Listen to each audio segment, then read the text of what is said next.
How to fix Facebook page not creating. Hey, what's up guys? Welcome back to our channel and let's get started. First of all, let's go ahead and make sure our Facebook is updated. Head over to your Play Store, search for Facebook. Tap onto Facebook. Make sure that you see open instead of update. Once you have updated it, let's go ahead and launch our Facebook. Tap on this menu bar. You will see a page like this. Here, tap on See More here, then tap on Pages. Likewise, you will see various pages which are suggested. Tap on Create. Now make sure that you are selecting public or personal and you know what that means. Tap on Next. And if you're having trouble getting onto this point, make sure that you have not created multiple pages from the same profile. And also make sure the pages that you have created are genuine. Likewise, type in your profile name. Then tap on Continue.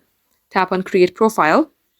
And once you're done creating the profile or the page, you have to make sure that you verify it.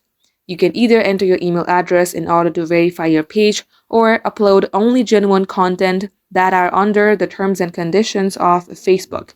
Just like so guys, this will fix your problem. Thank you for watching the video till the very end. We will catch you up in our next upload.